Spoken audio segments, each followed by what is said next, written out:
This is the ocean, mighty, unyielding, a part of the world since its beginning.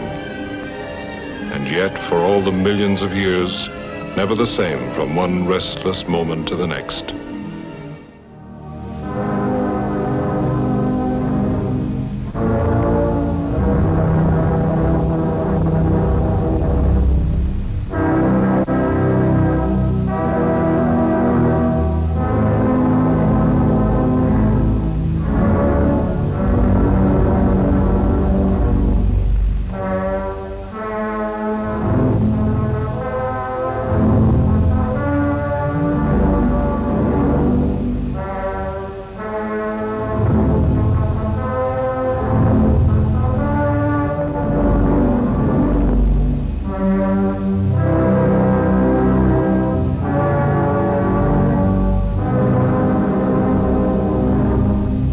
It will probably scare the hell out of some people, but I think of this as just the perfect representation of how close you can get to sharks without having them tear you to pieces. Now that is a little freaky. That's a hammerhead shark, and you can see it sweeps in very close, and it looks like it's gonna take a chunk out of our diver, but then he's okay. Coming in at number 9, we have Julie Wolfe. When you think of a canoe trip, you think about peace and calm waters. Every time I get into a canoe, I think I'm in a rom-com and I'm randomly gonna run into Jennifer Aniston and then we're gonna fall in love next to a campfire. Well, Julie Wolfe didn't have that experience at all. Julie was riding her canoe off the coast of California when she got rocked by something strange. It felt as if she had bumped into a rock, but she was way out in the ocean, so there was no way she could have run into land. Turns out it was a great white shark. Yeah, that doesn't sound like a great time to me. Well, it got even worse when the shark bit into her canoe. This tore a hole into it, but Julie still had some time. She started to paddle back to shore and was able to get back to land before the whole thing sunk into the ocean. On the shark's side, he probably thought he was getting a nice snack, and then he just got a mouthful of carbon fiber. That's like when you put some Kraft cheese on your burger but you forget to take the plastic off. Coming in at number 8, we have Dan Shoesmith. A diving instructor was leading a shark dive and everything seemed to be going as planned. He took his group down to the bottom of the ocean, they kneeled in the sand, and the shark started to swim around them. The time underwater was finishing up and they started to ascend to the surface. Now normally the sharks would swim away at this point, but they started to follow the group to the surface. Not only that, but it seemed that they were getting closer. Dan got his group of divers to huddle together and stick their fins out to create some distance in case the sharks got close. He then filled a safety buoy full of air and sent it to the surface so the boats would know that he was approaching the surface. When he did this, one of the sharks chased the buoy to the surface. The group of divers waited about 10 meters below the surface for what would have felt like an eternity, but eventually the sharks left and they were able to safely exit the water. Coming in at number 7, we have the Jaws encounter. I had to put a movie one on this list, especially this movie. Think about what your chances of running into a shark are. How much time you spend around water. I know some people who are even afraid of swimming in pools because they think something is going to try and eat them, and this is largely part of this movie. Jaws gave generation after generation an irrational fear of sharks. And yes, it's an irrational fear because you'll see someone who's afraid of sharks wolf down a bunch of high fructose corn syrup like diabetes isn't licking its lips. Steven Spielberg has even said if he could go back in time, he wouldn't make Jaws because it demonized sharks in such a way. But the opening scene of this movie where a girl is getting munched down to that famous Donna, Donna, Donna is still one of the most iconic movie moments ever. It just sucks that so many people became afraid of something that they will probably never see in real life. Coming in at number 6, we have the Australian kayakers. A couple of mates off the coast of Australia were going for a nice kayak ride when they got an unexpected visitor. These guys didn't get a bump like Julie Wolfe, but almost like it was pulled right out of a movie. They saw a fin behind them trailing them, waiting to see if one of them was foolish enough to tip over their kayak. The two men were a little frightened, but they just decided they would wait it out. One of the men later described the encounter as a dog coming to check out what was going on. They didn't have a lot of options to scare off their curious friend, so they went with slapping the water with their paddles. Turns out that worked perfectly. Coming in at number 5, we have Cops vs. Sharks. No, this isn't the title of the new motion picture that's going to be coming out this fall. It's actually an incident that happened in Australia. It should be no surprise that Australia has back-to-back slots on a list about shark encounters. Well, a couple of police were responding to something that had them out on a little dinghy. I don't know what kind of water crime that could be, but they were out on a very small boat and a 16-foot great white shark swam by the boat. I don't think there's anything in the police training manual about that. Coming in number 4, we have when Sam Jackson got eaten by a shark. Okay, just one more movie one on the list. This one is my favorite Sam Jackson movie moment ever. Sam Jackson is trying to rally the troops in the movie Deep Blue Sea. It's a moment of motivation. It seems like everything is about to turn around. But here's the thing about Deep Blue Sea. It's more of a horror movie than an action movie. And when things seem like they're starting to get good in a horror movie, you know they're about to get so much worse. That clip is so funny. A bunch of them got wetsuits on and everyone is glistening with sweat for some reason. I love every second of it. Cheesy deaths in movies are some of my favorite things. Alright, let's move back to real people getting eaten by sharks. Coming in at number 3, we have bathroom break. You know, if you're tucked away in a cage, the shark will find some way to get to you. A group of divers were down in a cage taking some photos of a massive shark swimming by when this underwater king hit them with one of these.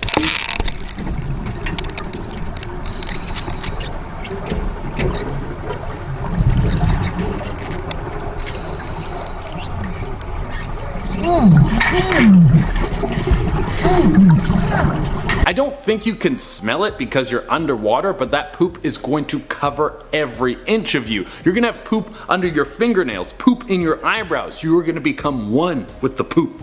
Coming into number 2, we have scarier than it looks. There wasn't a lot the people watching could do in our next clip. They're just standing around watching in horror. Yeah, it looks like that shark is gonna flip over that little kayak and eat that dude like he's downing a Glizzy Gladiator hot dog. But here's the thing, that's a basking shark. They only eat plankton. They don't even have teeth. So even though that looks like it would be terrifying to be in the water with, it's really just a big vegan swimming out there. And coming in at the number 1 spot, we have the cage won't protect you.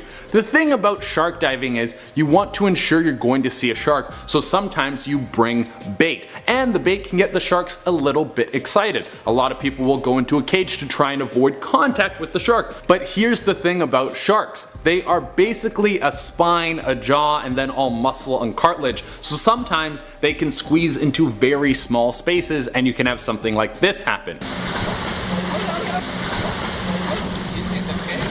in the cage. Oh my God. Here's something interesting about that clip. There was a diver in the cage with the shark. The shark is thrashing all over the place. You have blood in the water. Eventually the shark works its way out of the cage and then the diver returns to the surface and signals that he is okay, and walks away without a scratch and the most amazing story to tell at a party. Kicking things off, in at number 10 we have the mega mouth shark. Don't be fooled by its name, these sharks are a lot less sinister than they sound. It seems unimaginable. An alien of the deep sneaking into the shallow waters by night. Who knows what other deep sea monsters could be out there right now? The krill are calling, and the megamouth navigates straight for the action.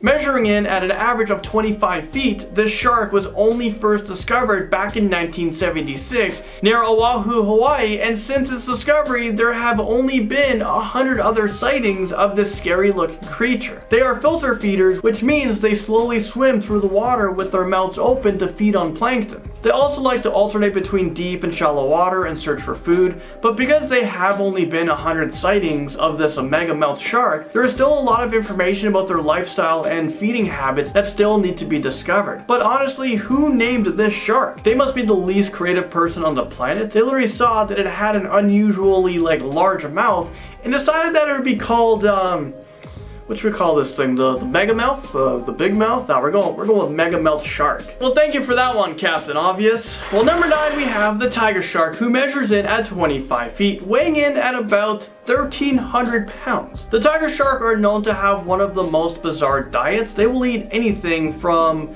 albatrosses, venomous snakes, and other sharks to garbage such as paint cans, rubber tires, and even license plates. They definitely aren't picky eaters. I know I'm pretty picky. I don't like a lot of foods. And yeah, take a look at their scary teeth. Aside from being a razor sharp and slanted, they serve a dual purpose. First, these sharp teeth help the shark to grab onto their struggling victims, and then they allow the tiger shark to rip through their skin and hides with ease. So they can literally go after just about any prey that crosses their path. And take a look at this gigantic tiger shark that was caught by two fishermen over near the Australian coast. This particular shark measured in at 6 meters, and the fishermen said that originally they had a hammerhead on their line, but then this tiger shark came out of nowhere and swallowed the hammerhead shark. I bet he instantly regretted that decision because now he's dead. But how the heck did they pull this gigantic shark into their boat? And why would they want to invite that thing on board? You know what, there are so many things in the water that are just so scary, it makes me not want to swim in the open oceans. Next up, number 8, we have the Cretoxyrhina. This ferocious looking shark measures in at 25 feet long and weighs a whopping 1,000 to 2,000 pounds. The Cretoxyrhina shared the oceans with marine dinosaurs, and that dates back 75 to 100 million years ago, but they were still known to be the ultimate predator found in the water. The Plesiosaurus, Tylosaurus, and the largest turtle were all easy prey for the shark, even though they were all bigger than him. This shark is also known for its 490 razor sharp teeth, and each one of his teeth were capable of growing up to 7 centimeters long. Is this real life right now? It is also common fact that the Cretoxyrhina shark established sharks as the dominant oceanic predator. My only question is, why hasn't Hollywood made a movie on this shark yet? I mean, they've made all these shark movies already, and I'm pretty sure a shark movie just came out. So you know what, I think it's time to call Steven Spielberg, you there? Great white sharks makes its way onto this list at number 7. Great white sharks have a really notorious reputation with humans, and this is the shark that we probably fear the most. Thanks to movies like Jaws, Jaws 2, Jaws 3, Jaws 4, Jaws 5, I don't know how far they go. But still, that doesn't stop people from having an irrational fear of these scary looking sharks. Great whites can grow to be around 26.2 feet long, and they can swim at speeds of up to 60 kilometers an hour. Currently, they are the largest predatory fish that exist on our planet.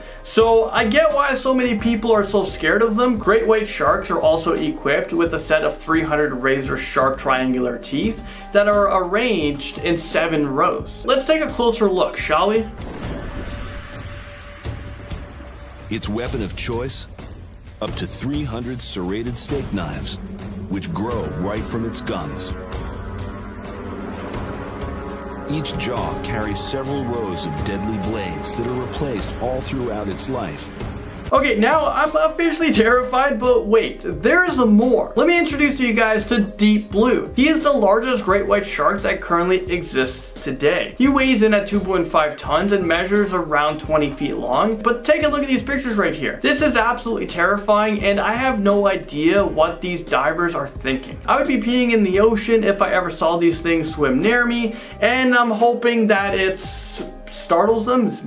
It scares them away. I don't know what I'm hoping for, but I don't think I'm ever going to be in that situation. Swimming at number 6, we're talking about the autodust shark. Things are about to get serious on this list because this shark measures in, and I kid you not, at 30 feet. How is this even possible? Well, for comparison, that's the size of an NFL goalpost. The autodust shark dominated the oceans during the Paleocene and also the Eocene period, which was roughly about 45 to 60 million years ago. So don't worry, these sharks won't be snacking on your legs when you swim. They are also known to be direct ancestors to the massive Megalodon, who appears later on in this list. And is the Megalodon still around? They had similar feeding habits, and their teeth grew to about 3 to 4 inches, and they mainly feasted on whales. Let's just say that I'm extremely happy that these sharks are no longer alive today. Fighting into the list at number 5, we have the Tetratus shark, who measures in at 30 feet long. Also known as the crusher shark, because why not? This beast of a thing roamed the oceans 85 to 100 million years ago,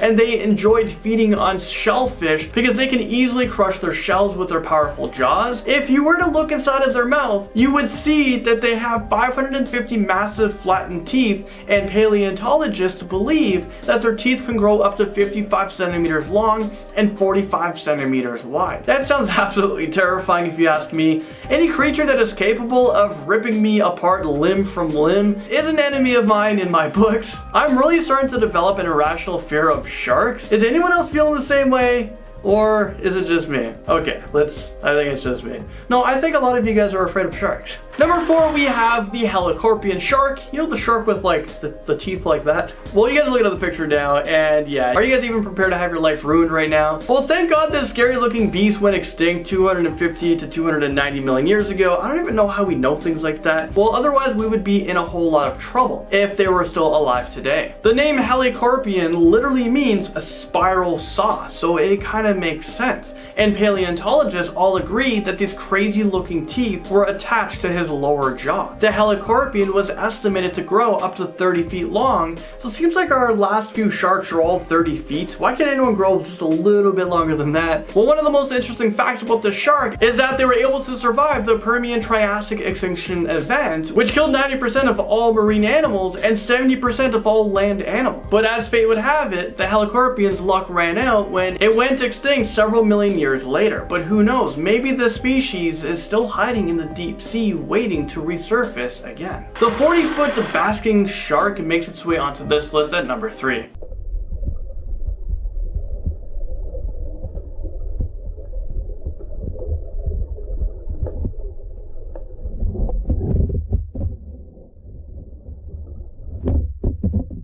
Did that video make you guys want to yawn as well? Well, despite their large mouths and extremely threatening appearance, basking sharks are actually not aggressive at all. And they're completely harmless to divers and snorkelers. I mean, I was literally about to burn all my swim trunks. Well, as it turns out, they use their large mouths to capture plankton, and they also use their hook-like teeth to help them catch more plankton. So you're telling me that these sharks just swim around all day with their mouths open, and that's all they have to do? Sounds super lazy if you asked me, but I also have the feeling that, you know what, they're kind of winning at life, aren't they? But I'm pretty sure if I saw this thing while snorkeling, I would instantly have a heart attack. I mean, just look at that thing. Number 2, we're talking about the whale shark. I mean, what the heck is this? Whale meets shark and they infuse to create this master... Okay, I don't know. Well, currently whale sharks are the largest fish on the planet, measuring at 46, this is crazy, 46 feet and weighing up to 12 tons. Whale sharks are known to be filter feeders, which means that they enjoy eating plankton through their gills, but they also like to eat squid, krill, and other small fish. Even though they're not threatening to humans, they still look pretty terrifying. They have about 3,000 tiny teeth, but thankfully they don't use these teeth to eat. If you're brave enough, you can actually pay to swim alongside whale sharks, but like anything in nature, nothing is predictable, and there's no guarantees that you won't be hurt while swimming with these giant beasts. And finally, coming in at number 1 on our list, we have the Megalodon. It's no surprise. It was an obvious number 1 for this one. This 50-foot monster was the largest predatory fish of all time. Everything about this shark has kept our fear of the ocean alive, despite the fact that the Megalodon has been dead, well,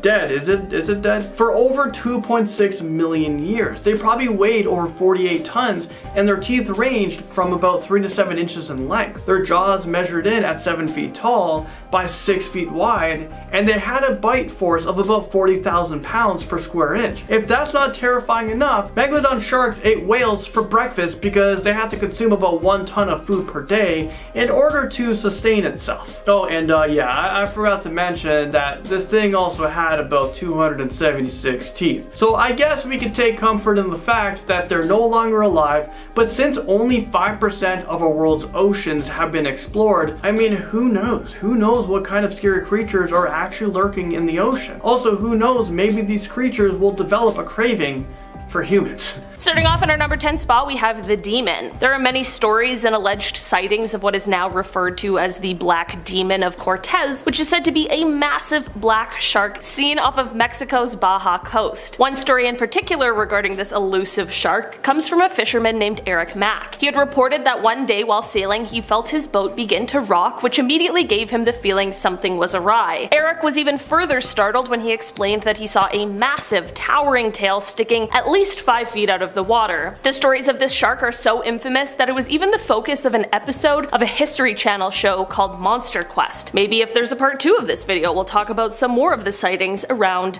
the Demon. In our number 9 spot today, we have the prehistoric monster. Back in 1959, a fisherman named Tex Geddes and his friend James Gavin were boating somewhere just off of the coast of Scotland. It is said that during their time out to sea, they encountered a sea monster that neither of them had ever seen before. They described its head as being sort of turtle-shaped, and that it was a quote hellish monster of prehistoric times, and said that it was breathing heavily through a quote large red gash of a mouth.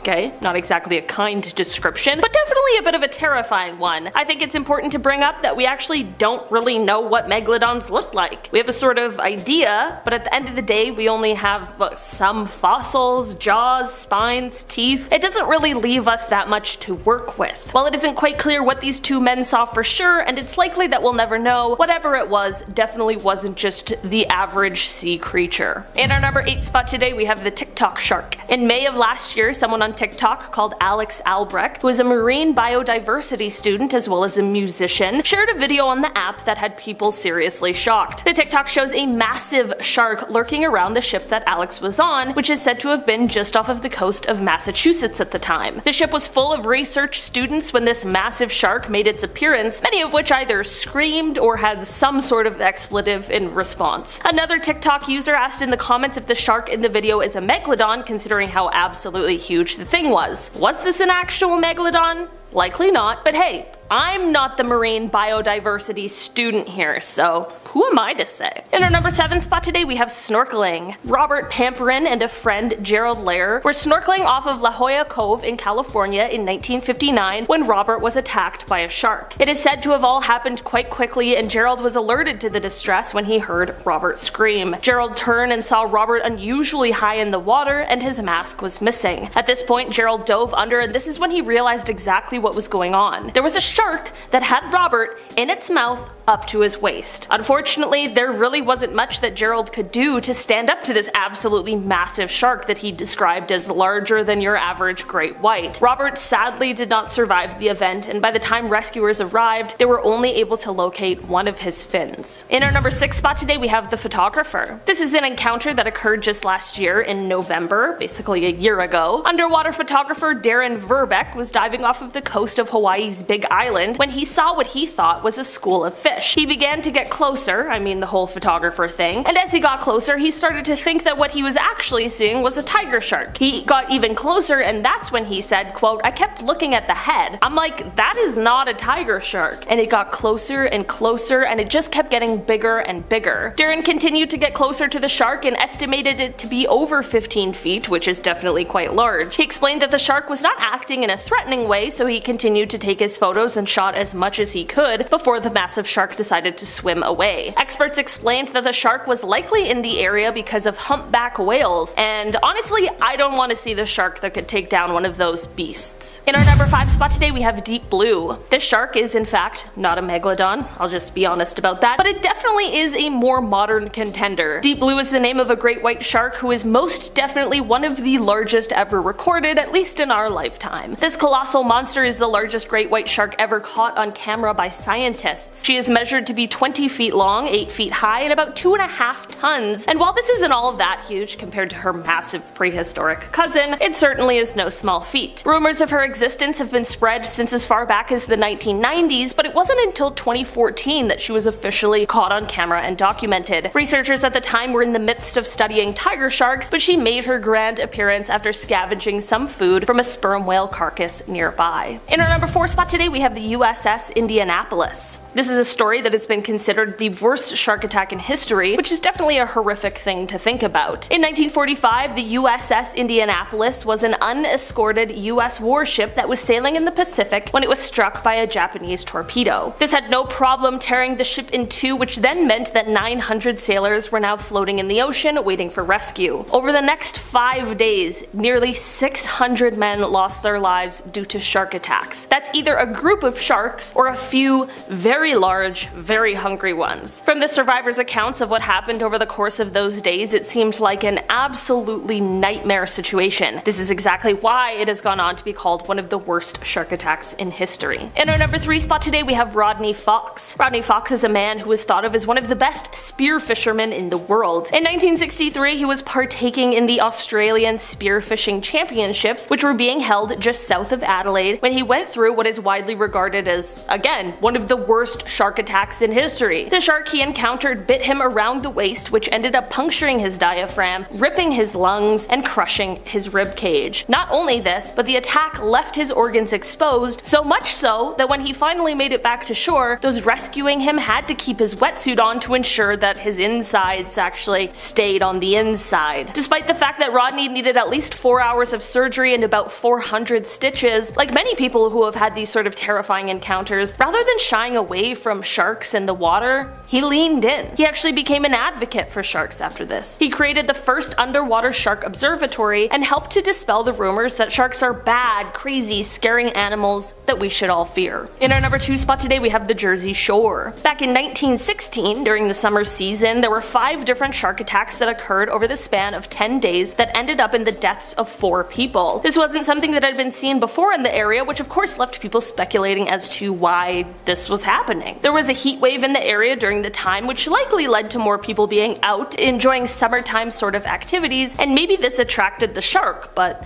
in the end, no one knows for sure, because no one even knows what kind of shark is responsible for the attacks in the first place. Luckily, this didn't go on to become a continuous trend, and whatever shark this was, it went on its merry way, or perhaps found another source of food, but this series of attacks definitely kept the public on edge for the weeks and months surrounding. In our number 1 spot today, we have Watson and the Shark. For this one, we are headed all the way back to 1749 with a cabin boy named Brooke Watson. Brooke was swimming in the Havana harbor when he had his encounter with a shark. This one grabbed him by his right foot and dragged him underwater. The shark got a second chomp on his foot before a rescue boat was able to come and save him. The sailor on the boat managed to get the shark to back off enough that they could get Brooke out of the water. Brooke lost his lower leg, but his life was saved, which is absolutely the most important part. Brooke's story is not over, however, as he went on to become a member of Parliament and eventually Lord Mayor of England. He was so proud of himself for not only surviving a shark attack, but then going on to earn this title that he commissioned famous artist John Singleton Copley to create a painting called Watson and the Shark, which detailed his terrifying encounter and probably went on to scare a ton of people at the time. Starting off in our number 10 spot, we have The Photographer. This is an encounter that occurred just last year in November. Underwater photographer Darren Verbeck was diving off of the coast of Hawaii's Big Island when he saw what he thought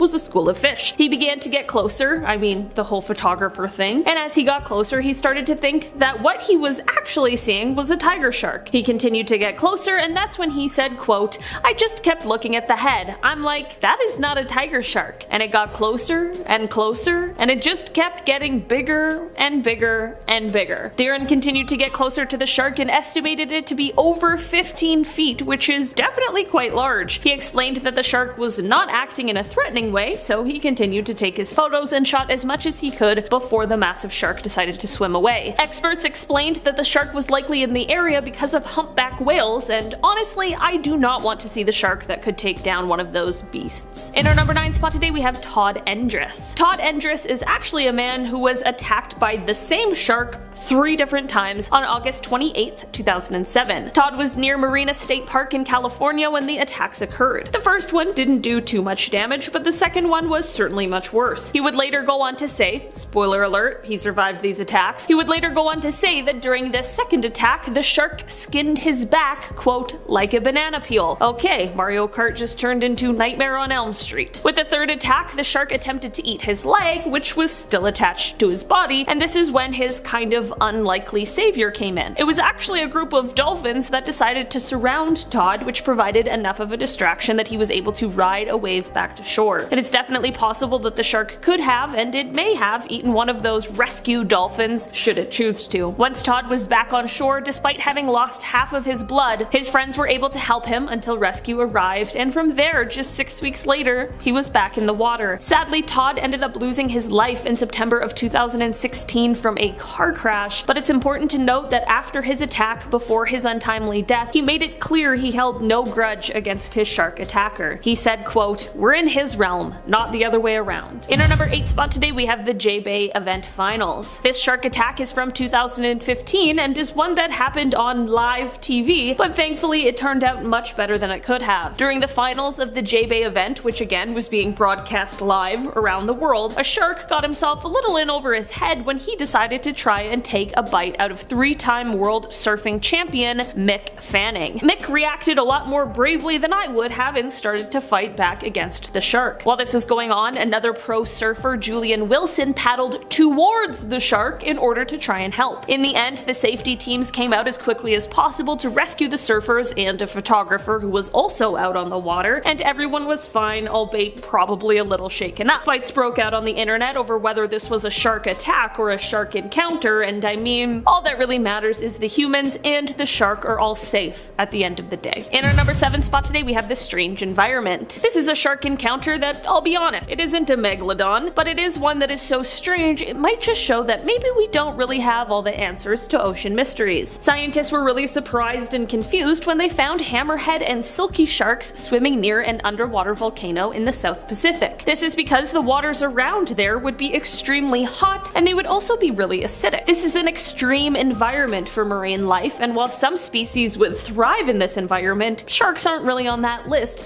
hence the confusion and bafflement of the scientists. While this isn't a confirmed Megalodon sighting, it is just something that shows us that life under the sea is mysterious and new secrets are revealed to us every day. In our number 6 spot today, we have Watson and the shark. For this one, we are headed all the way back to 1749 with a cabin boy named Brooke Watson. Brooke was swimming in the Havana harbor when he had his encounter with a shark. This one grabbed him by his right foot and dragged him under. The shark got a second chomp on his foot before a rescue boat was able to come and save him. The sailor on the boat managed to get the shark to back off enough that they could get Brooke out of the water. Brooke lost his lower leg, but his life was saved, which is absolutely the most important part. Brooke's story is not over, however, as he went on to become a member of parliament and eventually Lord Mayor of England. He was so proud of himself for not only having survived a shark attack, but then going on to earn this title that he commissioned famous artist John Singleton Copley to create a painting called Watson and the Shark, which detailed his horrifying encounter and probably went on to scare a ton of people at the time. In our number 5 spot today, we have Instagram famous. John Braxton is a man who Instagram is definitely not very happy at, and if his video came up in your feed unsuspectingly, you might also have some words for the guy. John was 27 years old at the time of his shark encounter, and he was spearfishing at the time. During his time fishing, he had an encounter with a huge shark that ended up taking a massive bite right out of his leg. John was thankfully able to escape the shark and swim to shore, where his partner tied a tourniquet and called 911. When the ambulance arrived, John was likely in shock. I mean, I would be if I even saw a shark beside me, let alone if one bit me. So in this altered state, John took his phone out and started recording a video where he panned down to his terribly injured leg. He of course posted the video to Instagram, who later removed it, but of course not before the entire computer and phone having population got a chance to save it and reshare it at any chance possible. In our number 4 spot today, we have Breach. This is a shark encounter that truthfully I have very little background info on, but the video really speaks for itself. This shark video was recorded in Mossel Bay and it shows this gigantic shark basically leaping out of the ocean. I mean, come on, imagine That would be absolutely terrifying. People who are more well versed in shark behavior than I am have explained that this shark, despite how it looks, is actually not doing this to be threatening, and it's not a move that would be done should it be attempting to attack something. I mean, that's not entirely true. It's actually more so used in order to try and catch fast-moving prey like seals. It's relatively rare to capture a shark doing this though, because it takes so much energy for it to propel itself like this. I mean, they can reach 40 miles per hour and fly 10 feet into the air out of the water. That takes some serious strength. In our number 3 spot today, we have Ahmad Hassim. Back in 2006, Ahmad and his brother were assisting lifeguards in Cape Town, South Africa, and to do this, they were helping out running different survival drills. During this one particular drill, the brother was lying in the water, pretending to be someone who needed help, and that is when a huge shark could be seen heading towards this brother that was completely unaware. Ahmad saw this and was so quick thinking he knew that sharks are typically attracted to sound, which I actually didn't know, so there's a little shark trivia fact for ya. So because he knew this, he started splashing around in the water. This worked, and it led to the shark leaving his brother alone, but instead, the shark now set his sights on Ahmad. It ended up grabbing him by his right leg and pulling him underwater. He was able to use his left leg to kick at the shark until it let go of him, but the shark was still able to get away with his leg below the knee. A boat was able to rush him to shore, and help arrived quickly enough to rush him to the hospital and save his life. Ahmad has not let this slow him down in the slightest though. He has gone on to reach not only the 2008 Beijing Paralympic Games, but he won gold at the 2012 London Paralympic Games, which is absolutely incredible. He has also gone on to become a shark advocate, saying that he has, quote, a sense that sharks are in trouble, and who better to speak up for sharks than a shark attack survivor. In our number 2 spot today, we have Rodney Fox. Rodney Fox is a man who was thought of as one of the best spear fishermen in the world. In 1963, he was partaking in the Australian Spearfishing Championships, which were being held just south of Adelaide, when he went through what is widely regarded as one of the worst shark attacks in history. The shark he encountered bit him around the waist, which ended up puncturing his diaphragm, ripping his lungs, and crushing his rib cage. Not only this, but the attack left his organs exposed, so much so that when he finally made it back to shore, those rescuing him had to keep his wetsuit on to ensure that his insides actually stayed on the inside. Despite the fact that Rodney needed at least 4 hours of surgery and about 400 stitches, like many people who have these sorts of terrifying encounters, rather than shying away from sharks and the water, he leaned in. He actually became an advocate for sharks after this. He created the first underwater shark observatory and helped to dispel the rumors that sharks are bad, crazy, scary animals that we should all fear. In our number 1 spot today, we have Michael Coots. Back in 1997, Michael was surfing near the coast of Hawaii when he had his shark encounter. The shark decided to attack and grabbed Michael by both of his legs. Michael has gone on to explain that once the shark had a hold on him, it began swinging him back and forth like a dog would do with a toy. That is absolutely so vivid and so horrifying to even think about. Michael was able to punch the shark into letting go of him and was able to escape to safety after the scary ordeal. Although he was lucky and happy to be alive, the shark had done enough damage that Michael ended up losing his right leg. Despite this setback, Michael was back in the water just 3 weeks later, already using his prosthetic leg and getting used to surfing with it so he could get right back to what he loves. Michael could be terrified of sharks now and no one would blame him, but it's the exact opposite. He swam around them and even taken selfies with them since, and has explained how much he respects them, saying, quote, sharks are not to be feared but are incredibly beautiful and extremely important species for the health of our oceans. Starting off at our number 10 spot, we have the Mexican cenote. A couple of years ago, in the city of Madera, which is located in Mexico, researchers found the teeth of several species of shark, some of which of course belonged to our fave, the Megalodon. It is believed that this city was once underwater many years ago, and this discovery of course only bolstered that theory. There were teeth found from 3 different species of shark, and there were also vertebrae that may have belonged to an extinct animal species, and even fossilized human bones were found,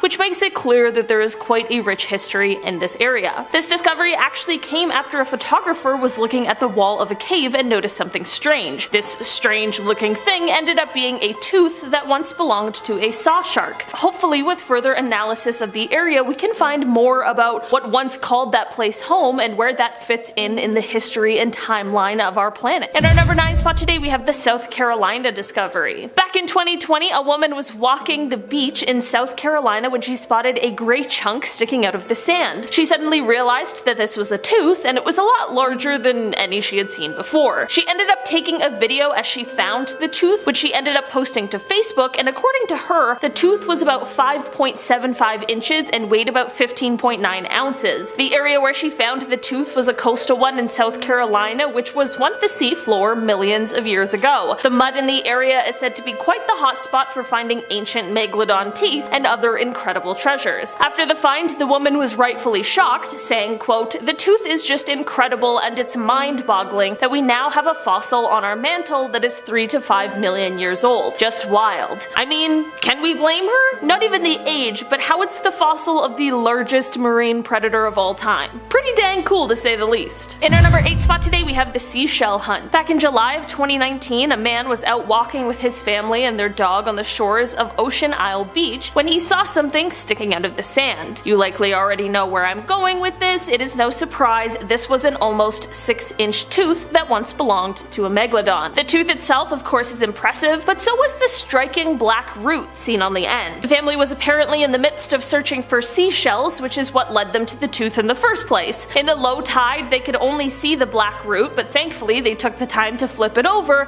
which is when they realized what it was. While North Carolina is often a hotspot for these kinds of finds, this tooth was found more inland than usual, which was quite a surprise. While many people either sell or mount their prehistoric finds, this family apparently decided to donate it to the Museum of Coastal Carolina. In our number 7 spot today, we have the UK find. Just a couple of months ago, it was reported that a 6-year-old boy from the southeast of the UK had made the amazing find of a tooth from a Megalodon. The beach that the child found the tooth on is said to be quite a popular spot for fossil hunters, but this tooth is a very rare and fascinating find. You might be thinking, aren't there lots of Megalodon teeth on this list? And the answer is yes, but finding one is still a spectacular discovery, and finding one in the UK is one of the most rare of all. Only 1 or 2 Megalodon teeth are found on UK shores a year, and most of the time they tend to be of quite poor quality. After reviewing the discovery, it was realized to be even more incredible because of how well preserved the tooth was, and the fact that the root and the enamel are still visible. Many experts have explained that they've been looking for this kind of find since they were 6 years old and have never found one. One scientist said of the find, quote, "He is handling the tooth of the largest ever predatory shark, and one that will be of interest to the whole paleontology community." In our number 6 spot today, we have the family vacation. That 6-year-old from the UK isn't the only youngster who stumbled upon an ancient shark tooth recently, as it is said that a 5-year-old from South Carolina also made a similar discovery back in July of 2021. The boy named Xander found the tooth during a family vacation to North Myrtle Beach and was rightfully pretty ecstatic. Xander's mother Kelly explained that the quote, "whole family loves hunting for shark teeth," that quote, "Xander and my husband were searching in the swash during low tide when Xander spotted this one in the mud." Kelly posted photos of her son with the tooth to a couple of Facebook pages in an attempt to identify what exactly they had found, and that is when hundreds of people began chiming in claiming that they believed the tooth is one that had once belonged to a Megalodon. They explained that while they have found other teeth, this is by far the largest one they've ever found, and while Xander wanted to put the tooth on a necklace, they will likely end up having it framed or maybe even mounted. In our number 5 spot today, we have the tooth analysis. So of course, as we've previously discussed, especially on part 1 of this list, most of what is left of the Megalodon's existence is teeth. This leaves us with quite little to go on, but that doesn't mean we can't figure anything out about how the guys lived. Teeth are certainly better than nothing, and they might just give us more insights than one would expect. Researchers have been using a new technique to analyze Megalodon teeth that aims at figuring out their dietary signatures, as seen in the teeth. Researchers aren't just using Megalodon teeth and are actually examining teeth from 13 extinct sharks as well as 20 modern sharks to see where they fit in the food chain as well as what their trophic level is or was. For a long time, scientists have been trying to figure out what exactly caused the Megalodon to go extinct, considering they were an apex predator. Something had to go awry to cause their downfall, and this study is helping to prove what some believe, which is that their disappearance was caused by food competition. Researchers are looking at the presence of different isotopes of zinc that are preserved in the tooth enamel. This can help them to determine what kind of animal matter that different species of sharks ate, which in turn allows them to figure out which sharks that lived at the same time ate similar types of food and which didn't. So far, the research has led experts to believe that the Megalodon might have had some pretty stiff competition for food with another shark species at the same time, and this might be what led to their downfall. In our number 4 spot today, we have Bone Valley. The Bone Valley region of Florida is known for their Megalodon teeth, some of which have some pretty striking colors. While this was once a hotspot for finding the remains of the prehistoric shark, the teeth are now getting hard to come by as access to nearly all of the mines and phosphate pits where the teeth were found has been closed off. Many of the teeth found here were on the smaller side and are said to have once belonged to juveniles of this species. This is exactly why it is thought that this area was once a nursery for the Megalodons, which is super cool. Typically when found, Megalodon teeth have a gray coloring to them, but some in this region have been more white colored or yellow. In our number 3 spot today, we have nurseries. Speaking of Megalodon nurseries, there has been research into identifying these types of places specifically, and it is looking like there are 5 potential ones that have been found, and they include ones in the Atlantic, Caribbean, and Pacific basins where fossils have been located that range in age from 16 million to 3 million years. According to the study, quote, "Our analysis supports the presence of 5 potential nurseries ranging from the Middle Miocene to the Pliocene with higher densities of individuals with estimated body length within the typical range of neonates and young juveniles." It goes on to say, quote, "These results reveal for the first time that nursery areas were commonly used by O. megalodon over large temporal and spatial scales,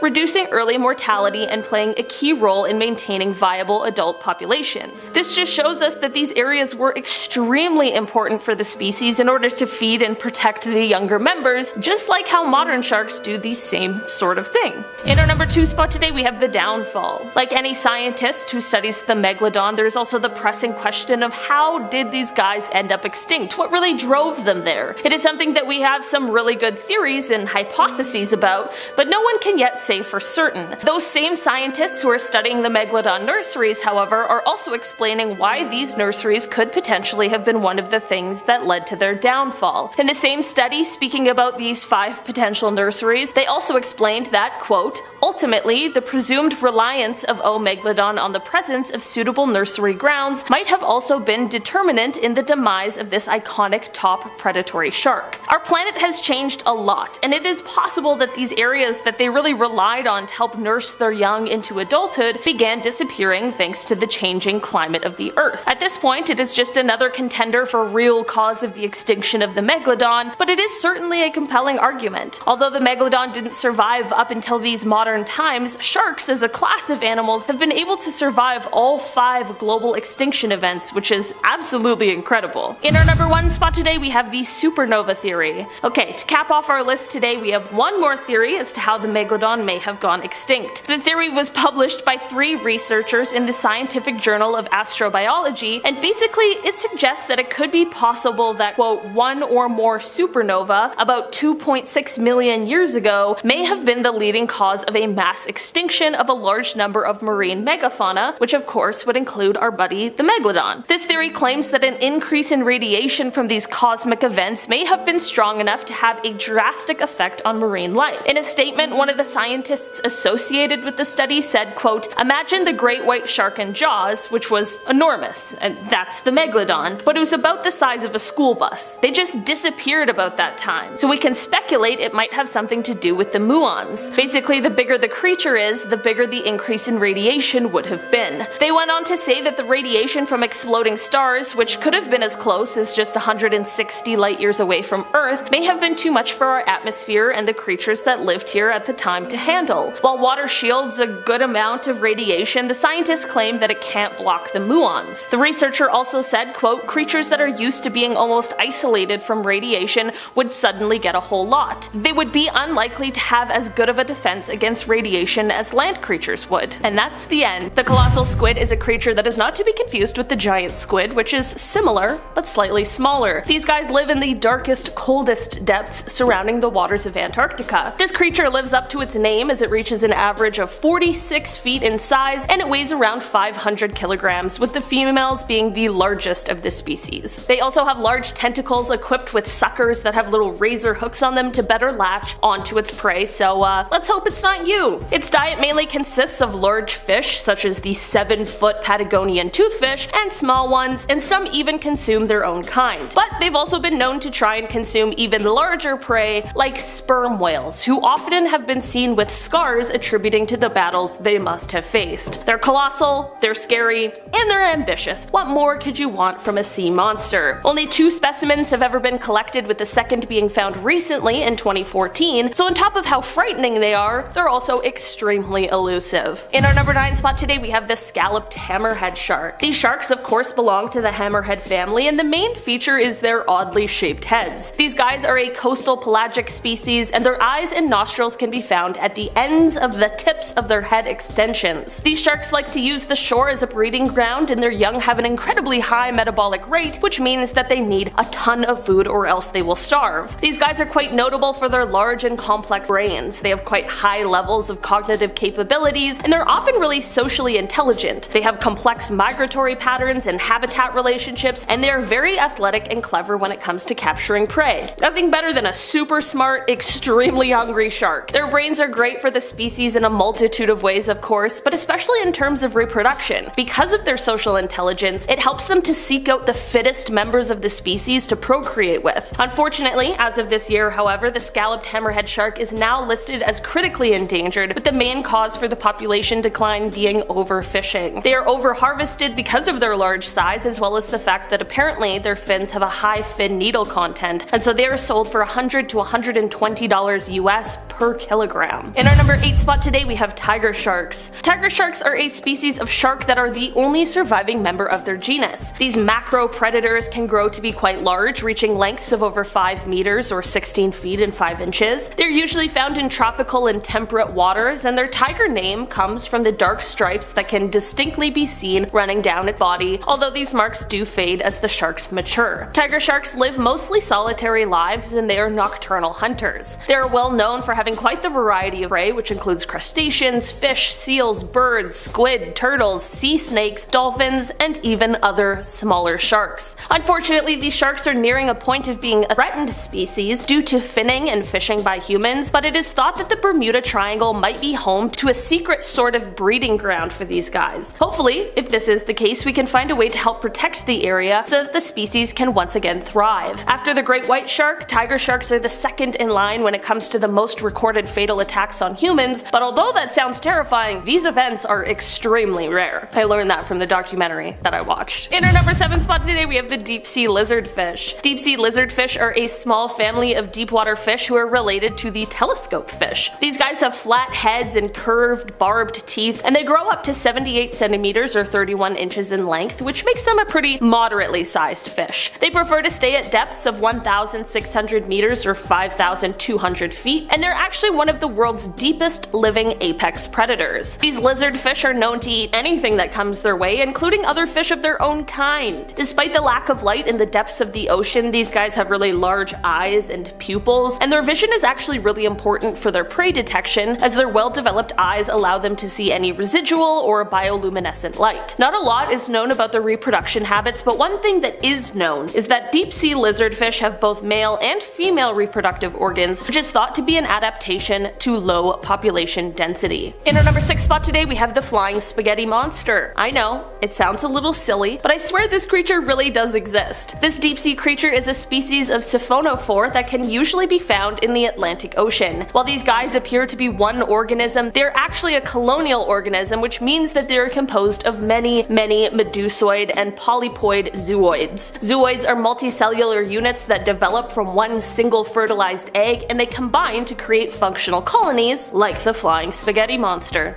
In our number 5 spot today, we have the faceless cusk eel. Anything that's called faceless certainly can't be good, and this eel is absolutely no exception. These guys don't have a face, and they honestly look like the dementors of the deep sea. The first time one of these was found was in 1973 when oceanographers aboard the HMS Challenger discovered it, but for a century, no one else came across one of these guys. Perhaps it's because they like to make their home in the icy waters located 13,000 feet below the surface of the ocean. Just a few years ago, when these guys were sort of rediscovered, one of the leaders of the expedition, Tim O'Hara, told The Guardian that, quote, "It looks like 2 rear ends on a fish." Really. Apparently, the mouth of these guys sits underneath its body and can extend out to catch food before disappearing back inside its own body. It's kinda cool, kinda gross. In our number 4 spot today, we have the fang-tooth fish. The fang-tooth fish has a mouth full of razor-sharp teeth, perfect for clutching just about any size of prey in its jaw. That's right, any size. They live in the deepest parts of the ocean, the deepest having been recorded around 16,000 feet. That is until they just so happen to feel like migrating up to the surface for a little vacation. Unlike a lot of other deep-sea dwellers, fang-tooths do not have any bioluminescent organs to attract their prey. That is because they're not the sit and wait kind of predator, and instead they seek out their lunch using their excellent sense of smell. They are more active than most deep sea dwellers and heavily rely on any light that may sink into their dark home. In our number 3 spot today, we have the Pacific viperfish. The Pacific viperfish can be found at different areas in the ocean, depending on the time of day. They usually like to stay in the baffle zone, which is about 100 meters to 400 meters below the surface of the ocean, but during the nighttime they will sometimes rise up into much shallower water because there is more food for them to eat. It's easy to pick out which fish is a viperfish because of the fact that its jaw is sticking out forward and then they have those extra long pointy teeth. The Pacific viperfish is predatory and mostly eats other fish, but it will also chow down on crustaceans, plankton, and shrimp. This fish can grow to be about 1 foot long and they are considered one of the most aggressive fish for their size. I know it's only 1 foot long, but hearing how vicious it is, coupled with how ugly it is, and I really don't want to be anywhere near this thing. One cool thing about these fish though is that they have what is called ultra black skin, and it reduces the reflection of anything that is illuminated around them so that they can camouflage themselves easier in the darkness of the deep sea. In our number 2 spot today, we have the sea spider. Okay, if you're like me and don't like the spiders that exist on land, unfortunately this one is not going to be up your alley. Sea spiders are giant, and they like to suck the life out of their prey. Yeah, how terrifying and honestly gross. They basically just latch onto their prey for dear life and suck out all of the fluid that they possibly can. They are gross, but they technically aren't actually spiders. These guys have a leg span that is comparable to some of the largest land spiders, but the thing with these guys is that they carry their organs in their legs, because I mean they're basically all legs. The good news is that they prefer the really cold temperatures like the ones in the waters surrounding Antarctica, so unless you're planning on taking an icy cold plunge anytime soon, you're unlikely to encounter one of these creepy crawly sea creatures. In our number 1 spot today, we have the megamouth shark. These guys are a species of deep water shark that is rarely ever seen by humans, so there is so much about them that remains a total mystery. Since its discovery, which first came in 1976, there have been fewer than 100 specimens ever observed or caught. These guys are planktivorous, which means that they like to feed on planktonic foods. This leads to them swimming with their mouths wide open, and this, coupled with their extremely large heads and lips, makes them easily recognizable if you were to ever run into one on a casual trip to the deep sea. The TikTok shark. In May of last year, someone on TikTok called Alex Albrecht, who is a marine biodiversity student as well as a musician, shared a video on the app that had people seriously shocked. The TikTok shows a massive shark lurking around the ship that Alex was on, which is said to have just been off of the coast of Massachusetts at the time. The ship was full of research students when this massive shark made its appearance, many of which either screamed or had some sort of expletive to say in response. Another TikTok user asked in the comments if the shark in the video is a Megalodon, considering how absolutely huge this thing was. Was this an actual Megalodon? Likely not, but hey, I'm not the marine life student here, so who am I to say? In our number 9 spot today, we have the cray fisherman. David Stead is an Australian naturalist, and in his book titled Sharks and Rays of the Australian Seas, he details an encounter with a shark that some have taken to believe is the legendary Megalodon herself. Apparently this incident happened in 1981 to a group of cray fishermen that David spoke with. These fishermen were absolutely terrified of a shark they saw in their fishing grounds, which were just off of Broughton Island. They were so scared, in fact, that they refused to return to the fishing spot for days. All the men agreed that the shark was monstrous and that it was most definitely a shark, not a whale. The men explained that they had never seen a shark of that size before, and considering how they were all seasoned fishermen who had all had their fair share of encounters with sharks, whales, and all of the terrifying things that the ocean has to offer, how frightened they were really did leave quite the impression. In our number 8 spot today, we have 2 specimens. This story comes from all the way back in 1869 when an Irish scientist headed out on an expedition to Seychelles. It is said that he went there to study fish, but man, he was not prepared for the specimens he would go on to study. It is said that he found one that was over 15 meters, which is already a whopping almost 50 feet, but the other one really took the cake. The second specimen it is said that he found was alleged to have been 23 meters long, which is a massive 75 feet. Since this was so long ago, there wasn't any official documentation of it, but if there had been, the second one would hold the record for being the largest ever recorded. That is absolutely wild. Seeing it is one thing, but imagine being able to actually study it. In our number 7 spot today, we have the sailors.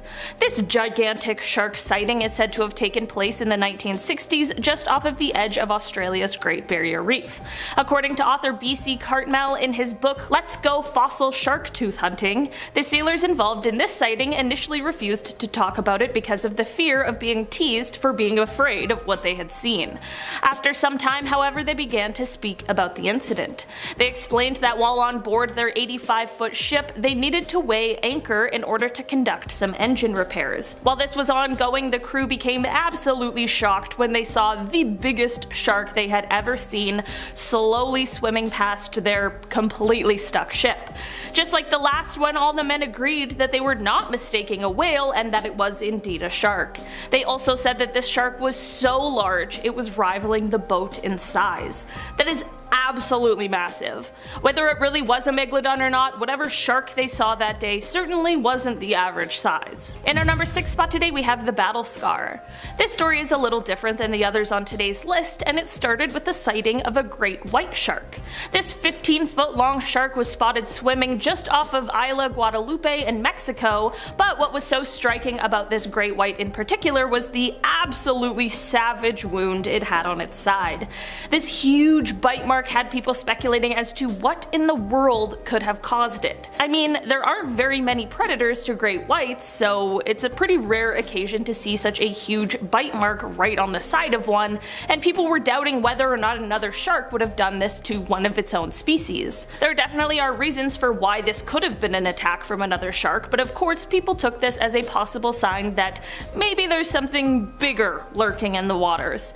If the Megalodon somehow isn't actually extinct and just manages to evade any sort of confirmation of its existence, it certainly would need a ton of food to survive, which makes big fish like great whites a perfect snack. The Megalodon is, however, one of the most powerful predators to have ever lived on our planet, so if this bite really was from a Megalodon, it's surprising that this great white made it out alive. In our number 5 spot today, we have a world record. Basking sharks are known for being one of the largest fish in the ocean, and that is exactly why the largest one ever recorded was definitely something to write home about. In 1851, in the Bay of Fundy, which sits between New Brunswick and Nova Scotia here in Canada, a basking shark was caught in a herring net. This shark was measured to be at least 40 feet long, which is astoundingly large, and it certainly confused those who had caught it at first. I can imagine that they likely also thought that they had some kind of living fossil caught up in their net, but nope, instead they just set a new world record. In our number 4 spot today, we have the demon. There are many stories and alleged sightings of what is now referred to as the quote black demon of Cortez, which is said to be a massive black shark seen off of Mexico's Baja coast.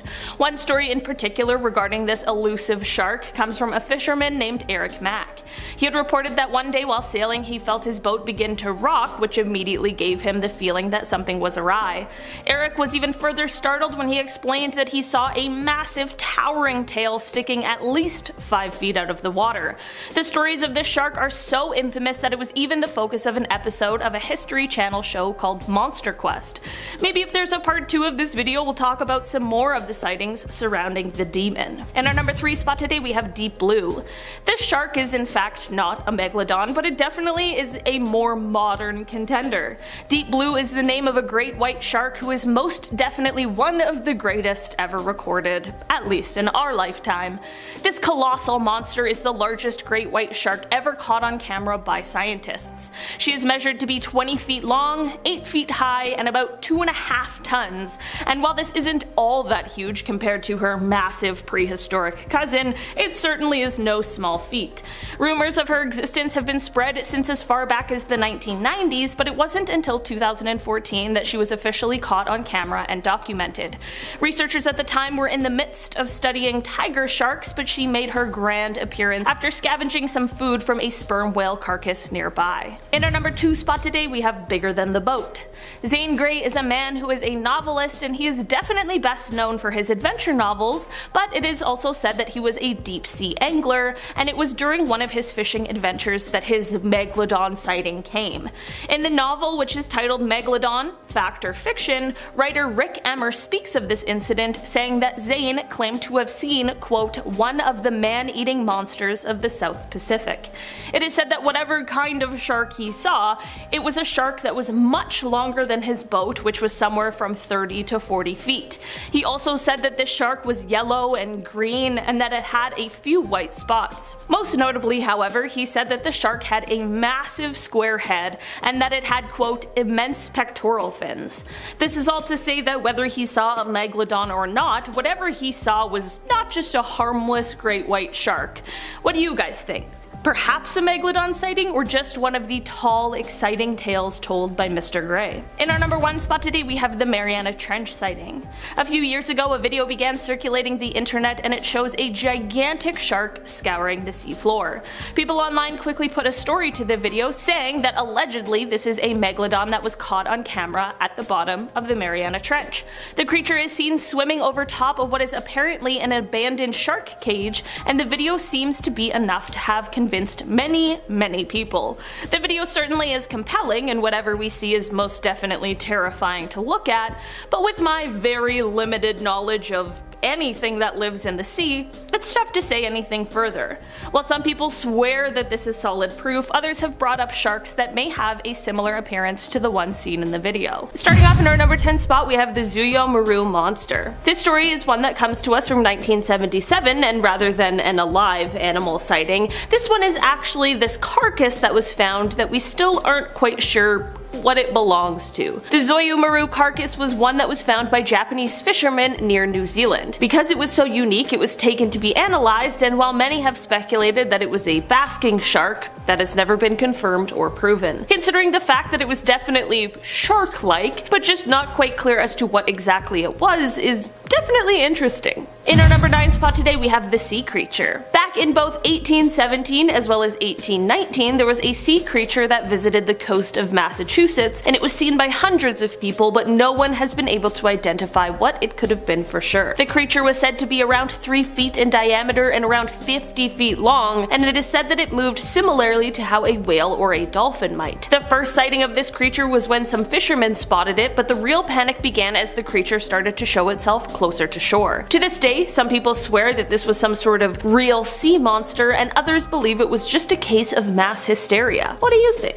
In our number 8 spot today, we have the prehistoric monster. Back in 1959, a fisherman named Tex Geddes and his friend James Gavin were boating somewhere just off of the coast of Scotland. It is said that during their time out to sea, they encountered a sea monster that neither of them had seen before. They described its head as being sort of turtle-shaped, and that it was a, quote, hellish monster of prehistoric times, and said that it was breathing heavily through a, quote, large red gash of a mouth. Okay, not exactly a kind description, but definitely a bit of a terrifying one. I think it's important to bring up that we don't actually know what megalodons looked like. We have a sort of idea, but at the end of the day, we only have fossils, jaws, and spines, and that doesn't leave us that much to work with. While it isn't quite clear what these two men saw for sure, and it's likely that we'll never know, whatever it was definitely wasn't just your average sea creature. In our number 7 spot today, we have Dr. Gru. When we think of the tales of sea monsters and myths, we often think of the many serpent-like creatures creatures that just may be lurking underneath the water. This is definitely a common theme, and in the 17th century there was a botanist who came up with a sort of explanation for these sea serpent sightings. It's important to note that this botanist was a very legitimate scientist who really worked to change basically everything we knew about plant anatomy, so when he came forth with this evidence and explanation, it rightfully caught people's attention. Basically, he had this specimen, which was a sample of skin that he said was from some sort of seal, but that it had a neck just as long as the rest of its body. Of course, this would explain a whole bunch of sea monster sightings, but in the end, the skin sample ended up completely disappearing, making any confirmation of the story or the animal's existence completely impossible. I know a megalodon isn't necessarily supposed to look like a seal with a long neck, but who's to say for sure that it doesn't?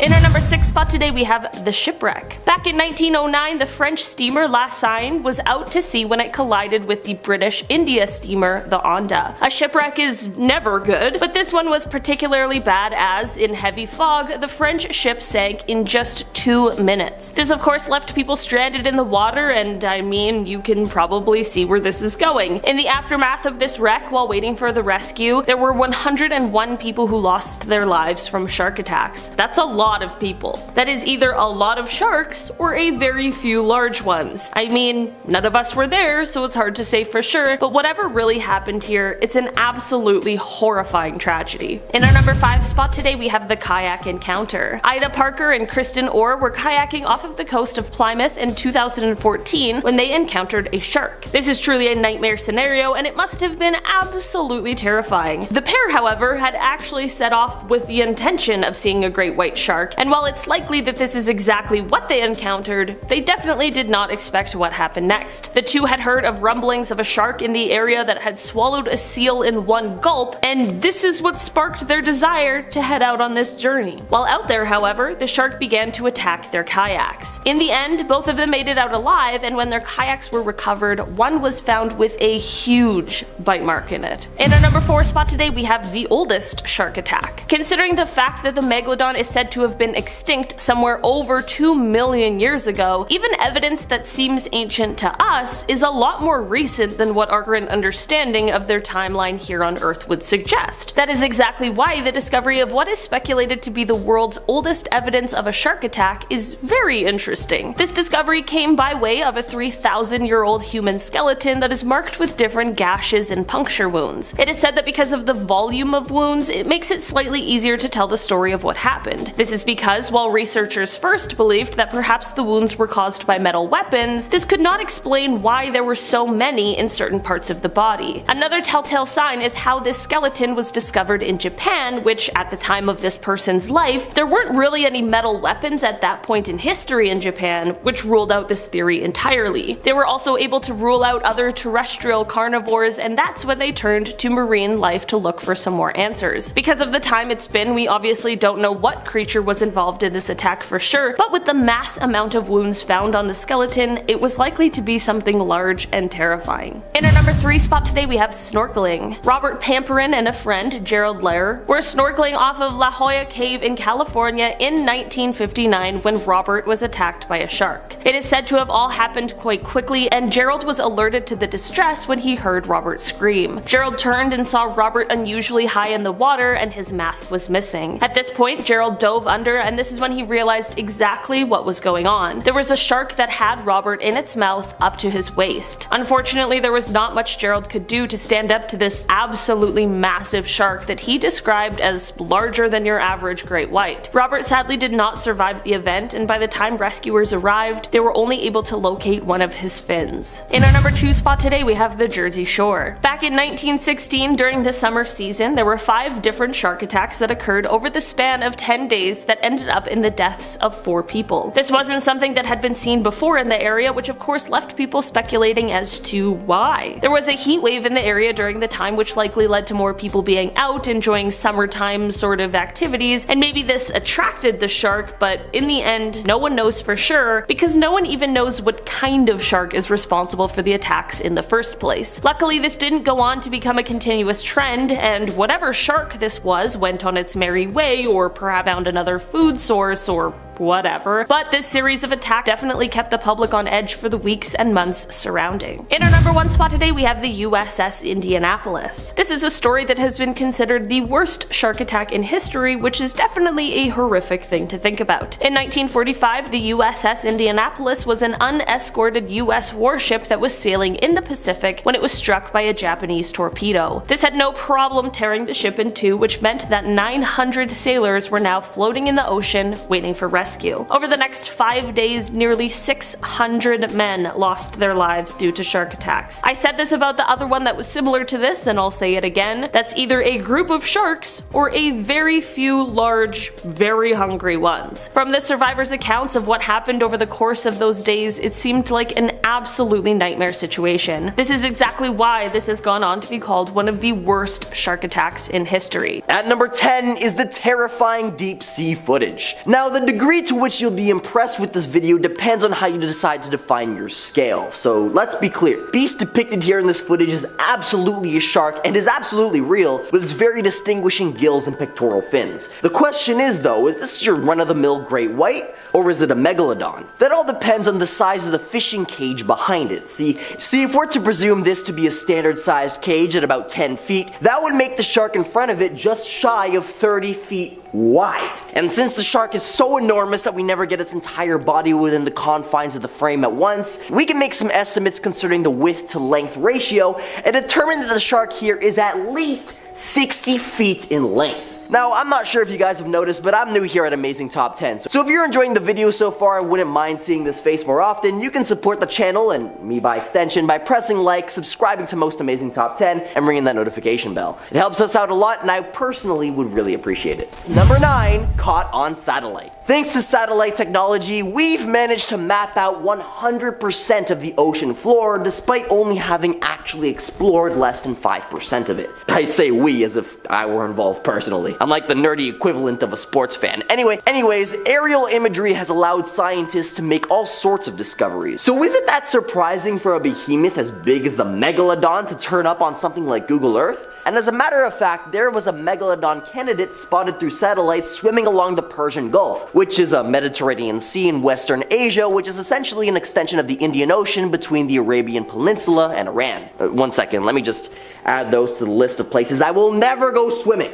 Discovered via Google Earth satellite imagery by researchers from the University of British Columbia, the consensus today is that this shark is between 50 and 70 feet in length. However, the initial calculations gave an estimated range of 80 to 100 feet. Now, it's tough to say what kind of shark this is exactly, as we only have a single image to go off of, but the shape and scale definitely fit the bill, along with the fact that the Megalodon was known to have existed in any ocean environment except for the polar ones, with the vast majority of Megalodon fossils having been discovered in coastal areas and bordering most oceans. Well, I guess I'll be swimming with the penguins from now on. At number 8 is the Brazilian coastline footage. In November of 2012, footage was released from the perspective of a rescue helicopter off the coastline of Brazil. And while the team conducting the rescue were oblivious at the time, technicians reviewing the video after the fact discovered that the team wasn't alone in the ocean that day. If you look carefully in the upper right hand corner of the video as it progresses, you'll notice an absolutely enormous shadow of an uncannily shark-like silhouette moving at an incredible speed below the surface of the ocean. And though it's hard to say for certain, we can use a lifeboat in the video as a reference to deduce that the shark depicted here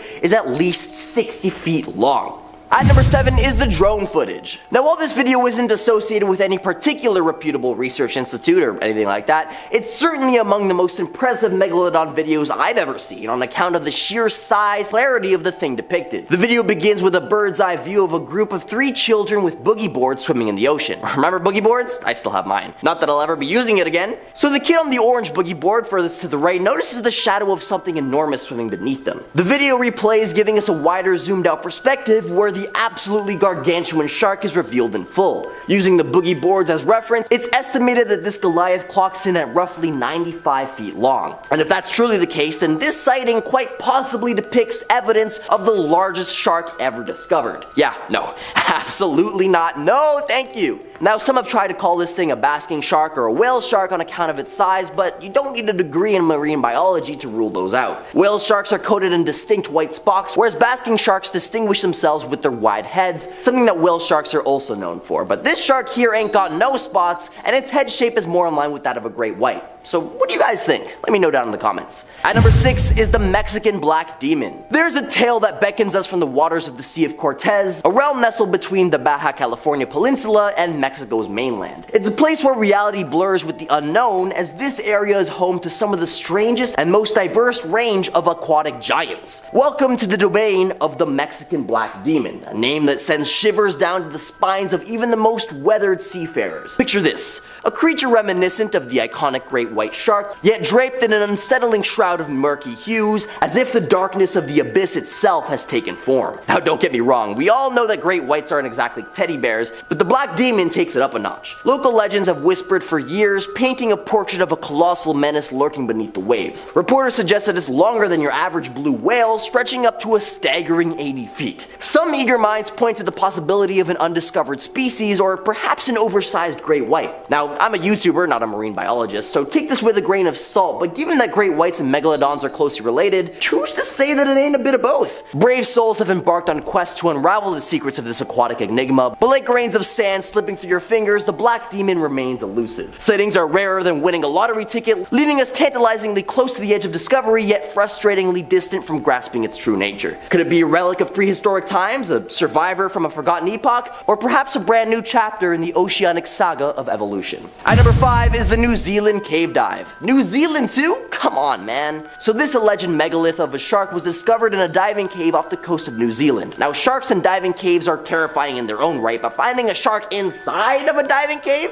But this ain't just any run-of-the-mill cave-dwelling shark, as the recovered photo depicts what looks to be an insanely massive shark with the vast majority of its body extending beyond the frame. Now admittedly, it's a bit hard to see how any shark, let alone a freaking megalodon, could fit within the confines of a dive cave. At number 4 is the coelacanth. For those of you who still doubt the modern existence of a sea creature said to have gone extinct millions of years ago, allow me to introduce you to the coelacanth. This unique bottom-dwelling fish with lengths reaching upwards of 6 feet and weights exceeding 200 pounds belonged to an ancient lineage dating back to 360 million years ago. Boasting an impressive size and a lifespan comparable to that of a megalodon, at least 60 years, this enormous fish was thought to have gone extinct over 65 million years ago, and yet it was discovered alive and well as early as 1938. So given the sheer scale of the ocean, along with the fact that Megalodon was thought to have gone extinct much more recently, only 3.5 million years ago compared to 65, it may only be a matter of time before the Megalodon is rediscovered in the modern age. One can only hope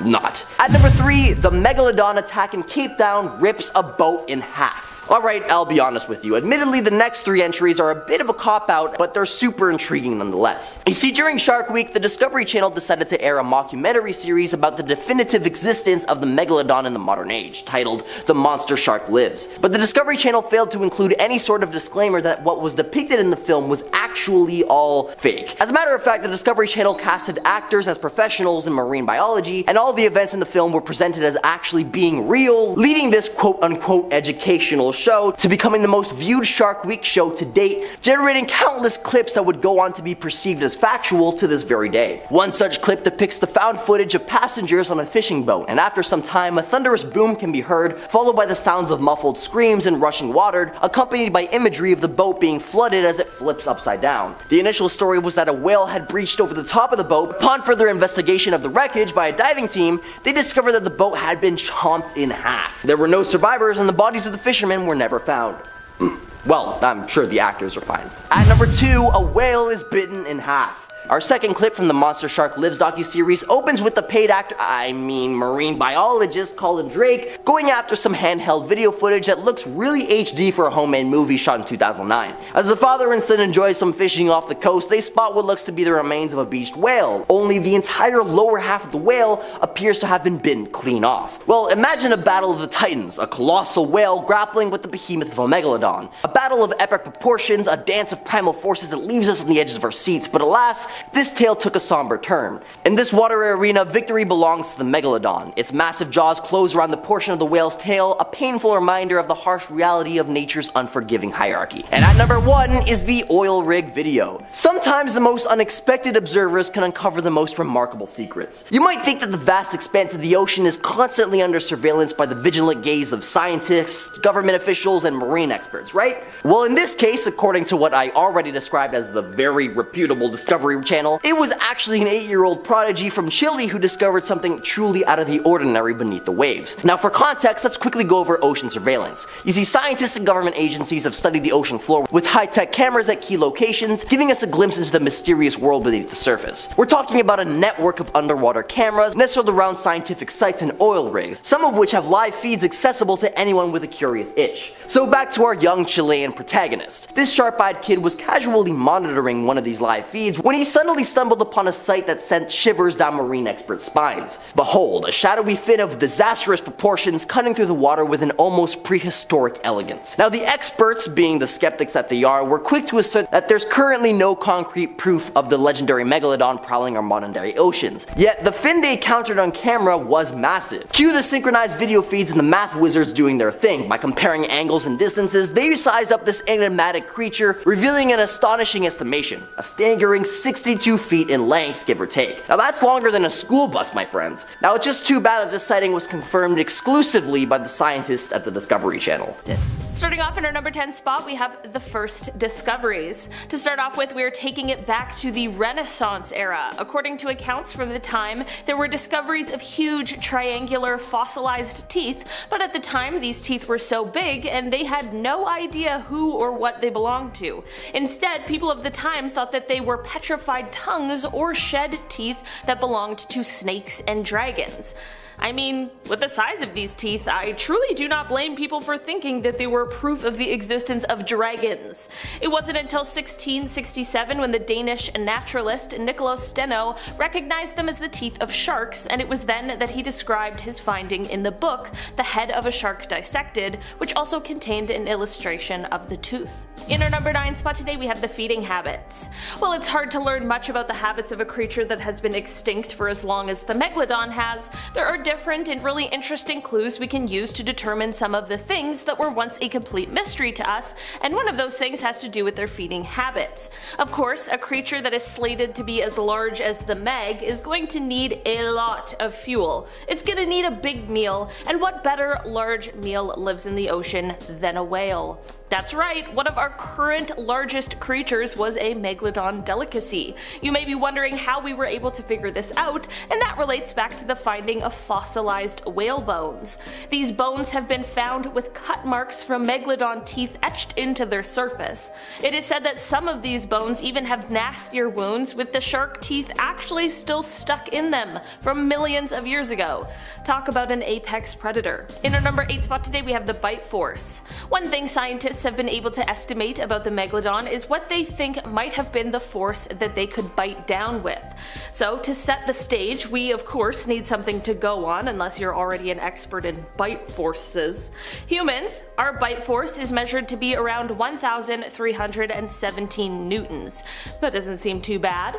Next, a great white shark, which seems to be quite the predator here currently on Earth. Their bite force is measured at about 18,216 newtons. That's definitely quite a jump from us as humans, but it makes sense. I mean, a great white can definitely do a lot of damage should it choose to.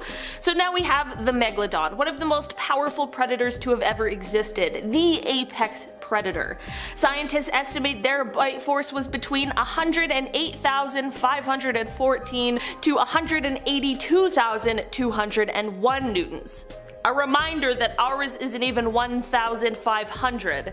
It's discoveries like these that really put into perspective just how large and powerful this prehistoric creature really was. In our number 7 spot today, we have so many teeth.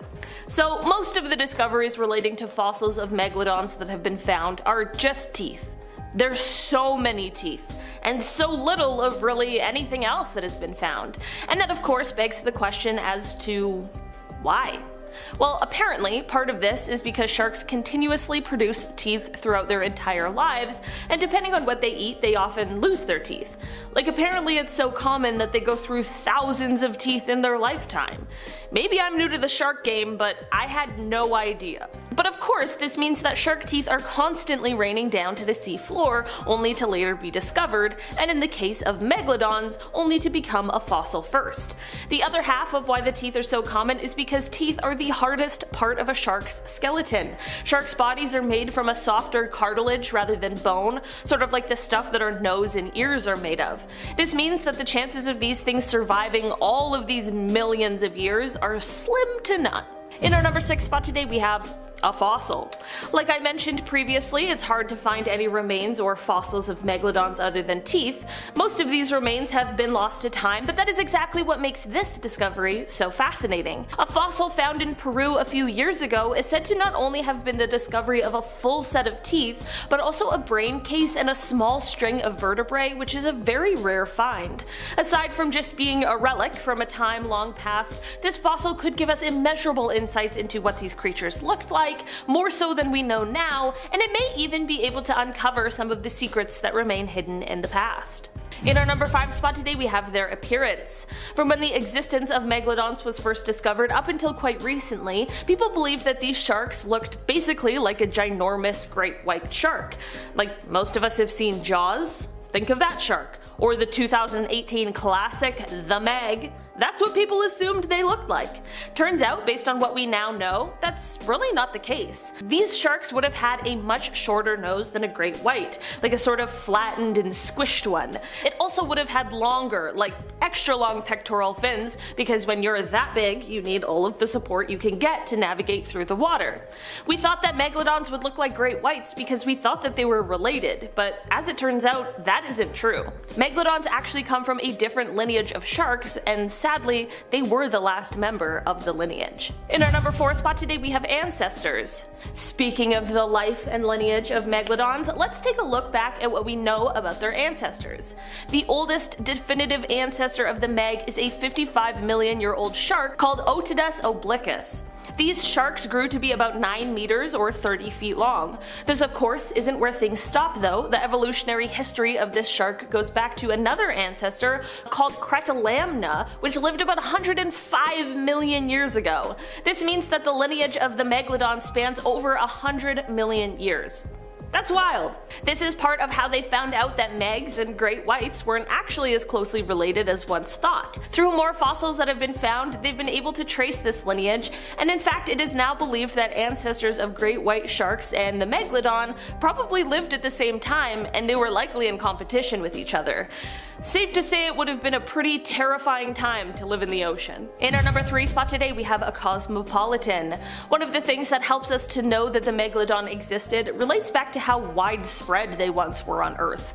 It is said that this species was adapted to warm tropical and subtropical waters, but that means that they could be found basically on every continent except Antarctica, and we have found the teeth to prove it. Apparently the places where most have been found include the east coast of North America, and definitely in the bottom of saltwater creeks and rivers in places like North Carolina, South Carolina, and Florida. They are also said to be a common find for divers off of the coast of Morocco and in certain parts of Australia.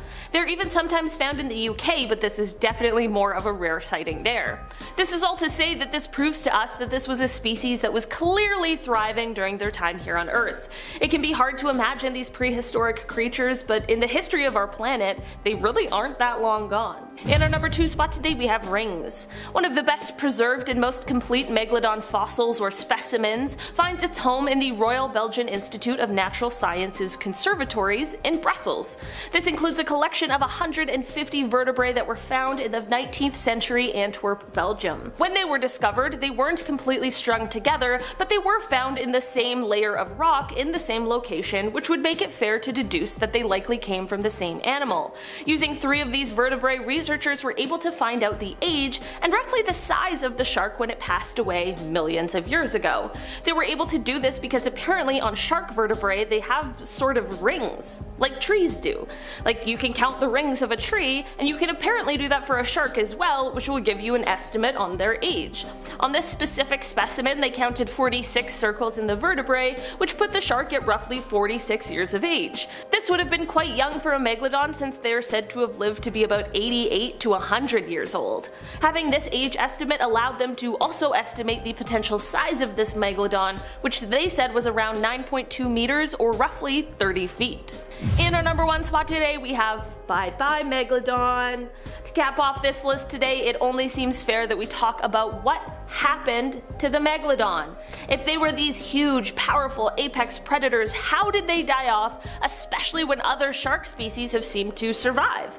We know that the Megalodon was extinct by the Pliocene, which was 2.6 million years ago, and was when the Earth entered a phase of cooling. We of course can't know exactly the moment the last Megalodon died, but right now it is believed that it may have been about 3.6 million years ago. The cooling of the planet is likely the biggest contributor to the demise of the Meg. I mentioned before that they preferred warm tropical waters, and a drop in those temperatures would totally throw off the habitat that they once called home. This significant habitat loss, coupled with the likelihood of their favorite prey either also going extinct or adapting to cooler waters and moving where the sharks couldn't go, truly is a recipe for disaster for the good old Megalodon. Another big contributing factor relates to when they gave birth, which is thought to have happened close to the shore, which would provide a cozy, shallow nursery for their young that was free from predators like large whales.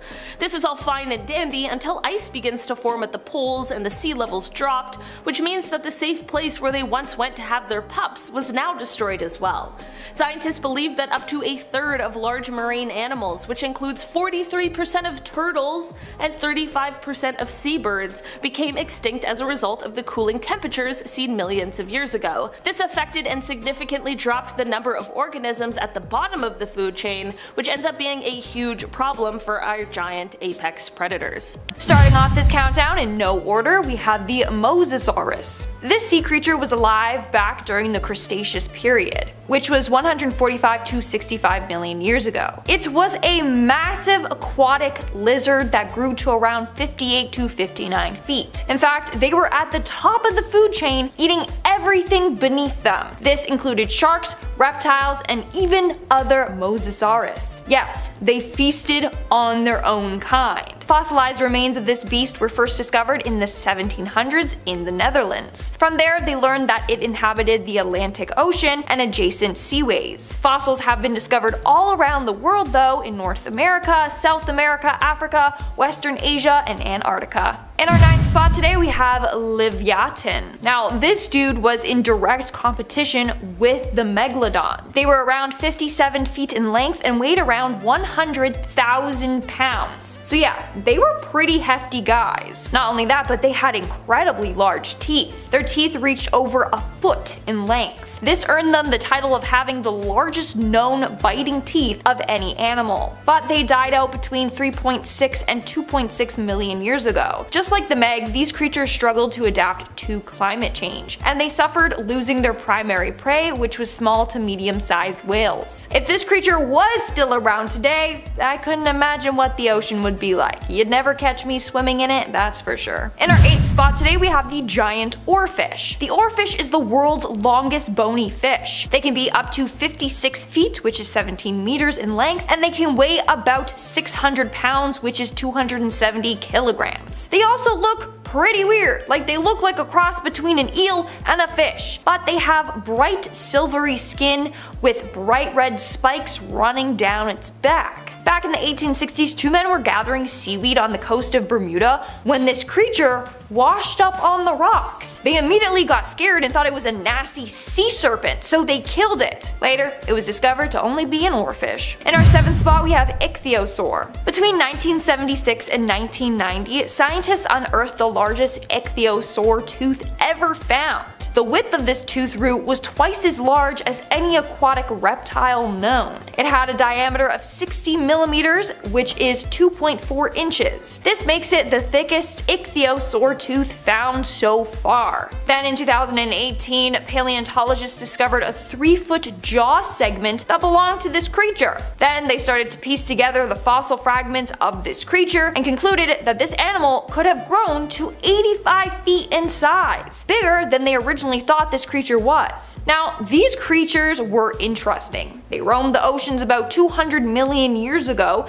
and had body shapes kind of similar to dolphins. It's said that they vanished about 25 million years before the mass extinction that wiped out the dinosaurs. In our 6th spot today, we have the Shastasaurus. Now, this is the biggest known ichthyosaur. In fact, to this day, this creature is the largest marine reptile that has yet been found. Now, I say yet to be found because the oceans are massive, okay? Who knows what else is out there lurking that we haven't discovered yet? There's still so much to be discovered. Anyways, turns out that these bad boys lived in Canada. Woo, my home country. And they were about 69 feet in length or 21 meters. But some researchers have proposed that they were even bigger, and that's based on their partial fossils. So we really don't know their true size. I mean, it's said that the modern blue whale was the largest animal that ever lived, but paleontologists believe that these guys were even bigger based on their fossil records. We are now at our 5th and halfway mark with the whale shark. Now don't be fooled, okay? This isn't a mix between a whale and a shark. It's not a whale-shark hybrid. It's not even a whale, okay? But it is a shark. The only reason it's called a whale shark is because of its size. It currently holds many records for size in the animal kingdom. It is one of the largest sharks and largest living non-mammalian creature. And it's been around for at least 28 million years. It is said to be 65 feet in length and it weighs about 75,000 pounds. Now, when you think of sharks, you might think that they love to eat fish, you know?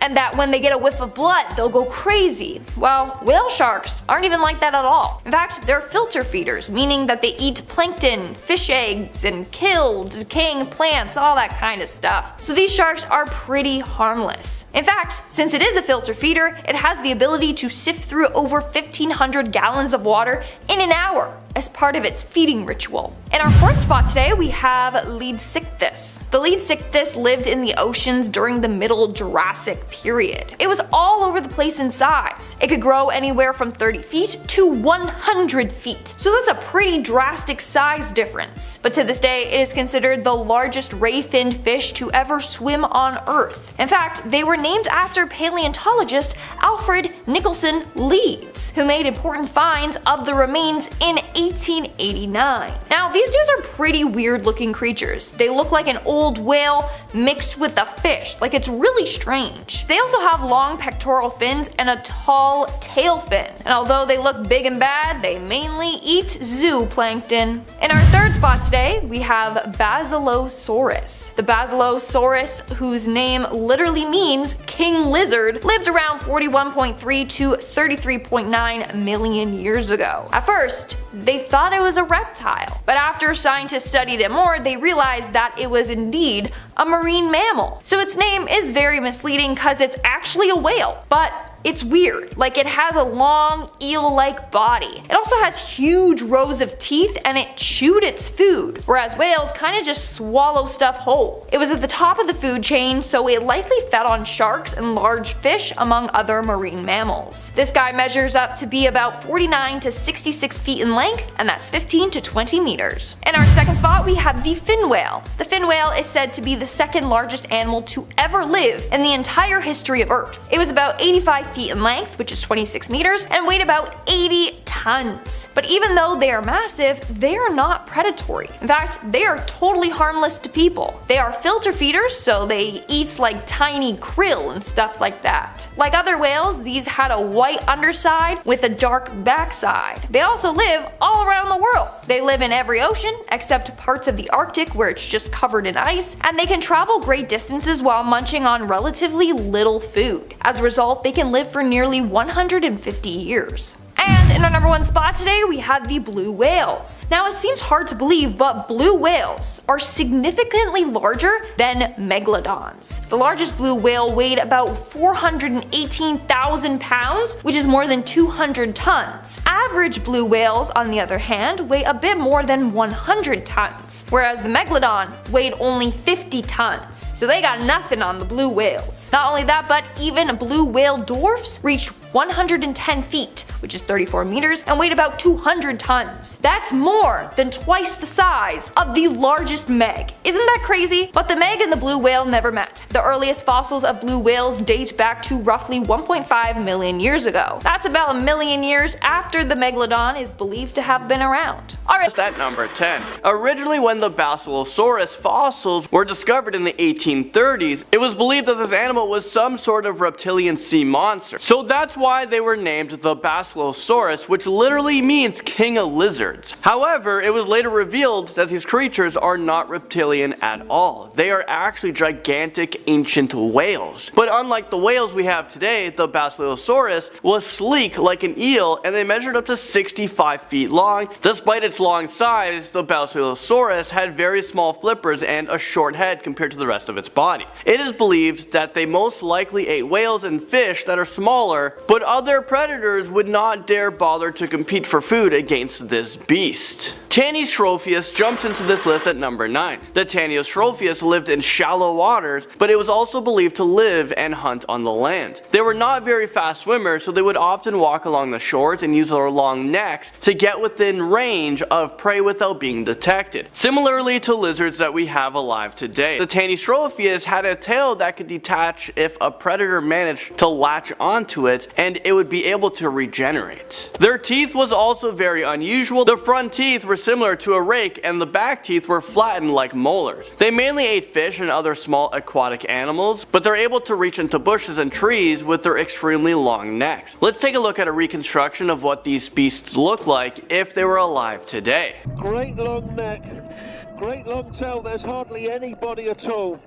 That long neck is perfect for an ambush predator. If these things still existed today, you would never find me swimming in the ocean, now that's for sure. Up next, number 8, we have another terrifying creature that goes by the name of Liopleurodon. This scary looking creature lived about 160 million years ago, and this was during the Middle Jurassic period. Just looking at some of these pictures, you were able to tell that these creatures were very ferocious reptiles. They were approximately 30 feet long and weighed in at about 2.5 tons, but it wasn't their size that made these reptiles dangerous. They had a 5-foot long skull that was filled with razor sharp teeth that were designed to easily tear through flesh, muscle, and even bones. According to paleontologists, the Liopleurodon had a directional sense of smell, so they made for excellent hunters, and because of the position of their flippers, they were also very fast in the water. I'm just so glad we don't have to worry about running into these ferocious looking beasts. And now at the number 7 spot, we're talking about the Jacalopterus rene, or otherwise known as the giant sea scorpion. So if any of you are scared of creepy crawlers, you probably aren't going to like this creature. And that's because when scientists discovered its giant fossilized claw, they were able to assume that when it was alive, this giant sea scorpion would measure about 2.5 meters long, which is much taller than the height of an average man. Paleontologists believe that this creature existed on Earth when oxygen levels in the atmosphere was much higher than it is today. So due to these elevated oxygen levels, scientists say that this was the reason behind their enlarged bodies. And perhaps many other huge invertebrates existed during the same time, such as monster millipedes. There was also huge cockroaches and ginormous dragonflies. I would never want to live in a world where a cockroach is the size of my foot. I don't think I'd be able to go about my day knowing that these creatures are there. Next up, number 6, we have the whale that ate other whales. We're talking about Leviathan melvillei. This evil looking beast was a prehistoric whale that lived approximately 13 million years ago during the Miocene period. Based on its fossils, scientists were able to predict that this whale was approximately 50 feet long and it weighed about 50 tons or about 100,000 pounds. Oh, and did I mention that this beast also had teeth that were 14 inches long? So that means that this beast weighed 6 times more than an elephant and its teeth were even longer than a saber-toothed tiger. But what makes this animal so interesting is, unlike other whales, the Leviathan didn't feast on plankton, it ate meat. Actually, paleontologists believe that they ate seals, dolphins, and maybe even other whales. Is this real life right now? Not only was this whale massive, he was the whale version of Hannibal Lecter.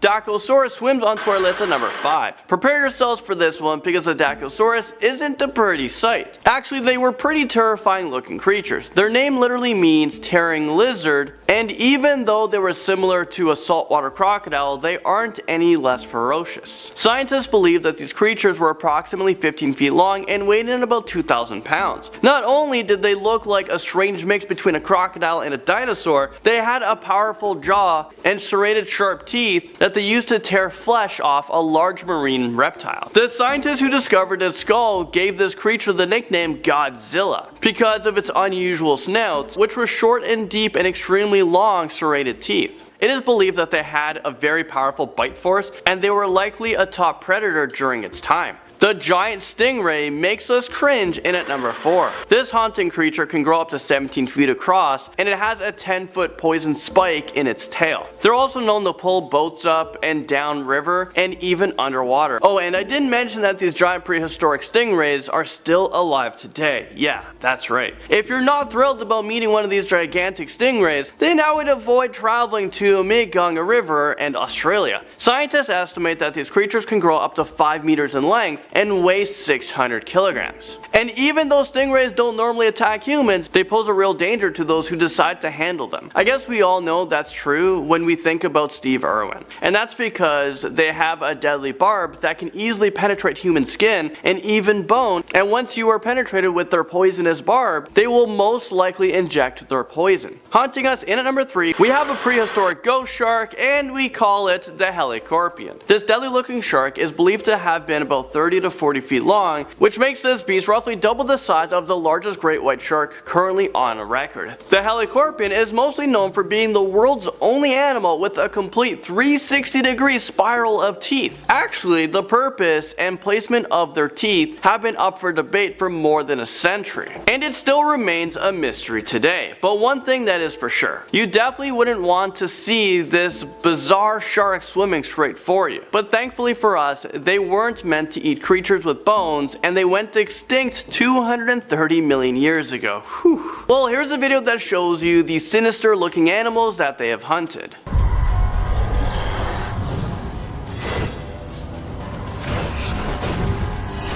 Crunching down in this list, at number 2 we have the Kronosaurus. These beastly looking creatures lived approximately 125 years ago during the early Cretaceous period. And as you can probably tell by these pictures, I wouldn't exactly call these creatures cute. Actually, they look pretty terrifying. They were about 33 feet long and weighed about 10 tons. It had a short snout and tons of teeth with a powerful jaw. Their teeth aren't the sharpest when compared to other marine animals, but that didn't stop them from brutally killing their prey. That's because they would bite onto their prey, they would shake them to death, and then crush their skull with their powerful jaws. Their fossils have only been found in Australia and Colombia, but that's because of the extreme distance between these two countries. Scientists have speculated that the Kronosaurus could have been found worldwide. And finally, chomping into our number 1 spot, we have the infamous Megalodon. The Megalodon has the honor of being the largest known predator in the history of Earth. This beast can grow up to lengths of 60 to 70 feet and weigh 50 to 80 tons. To put that into perspective for you guys, the largest great white shark measured in at about 21 feet and weighed 3.5 tons, so a little guy in comparison. So if one of your biggest fears is a great white shark, I guess you're happy to know that these sinister beasts are extinct and you won't find them creeping underneath your boat anytime soon. But then again, there are skeptics out there that believe that the Megalodon shark is living at the deepest part of our oceans. And considering that our oceans are only 5% explored, maybe this theory isn't, that far-fetched. Well, there you guys have it. Thank you guys so much for watching this video. I'll see you guys all in the next one. It's about fast food toys that almost ruined lives back in the day. These toys were just straight up not safe for kids to play with, and we're going to break them all down for you today. See you in the next video.